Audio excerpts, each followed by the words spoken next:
اسمح لي اقول لك ان انت في خطر كبير جدا من استخدام ابلكيشن الانستجرام. لازم تلغي الميزه دي فورا من اكونت انستجرام عندك. في الابديت الجديد بتاع انستجرام للاسف هو اللوكيشن مفتوح لكل الناس في النوتس اللي موجوده جوه المسجز عندك على الانستجرام. طيب اعمل ايه بالظبط؟ لازم تخش تعمل الاعدادات دي معايا ضروري عشان ما تتعرضش للسرقه او الابتزاز او ان حد يلاحقك في المكان اللي انت موجود فيه. هتعمل ايه؟ هتخش معايا على الابلكيشن بتاع الانستجرام، تخش على المسجز، هتلاقي فيه حاجه تحت الستاتس بتاعك، حاجه اسمها شيرنج تحت النوت بتاعتك. لو جيت تفتحها هتلاقي في حاجه اسمها لوكيشن.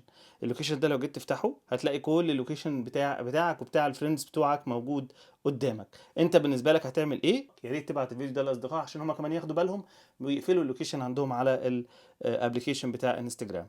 هتخش على الابلكيشن عادي وهتروح دايس على السيتنج اللي فوق اللي موجوده في المابس وتروح عامل اللوكيشن يبقى نو 1. هيقول لك عايزه لمده قد ايه؟ قول له لحد ما انا اقول لك افتحه تاني، اللي هو الايه؟ اللوكيشن. ابو الاعدادات دي بالراحه كده وتعملوا لها اوف، لازم ضروري عشان اللوكيشن بتاعكم ما يبقاش مكشوف لكل الناس.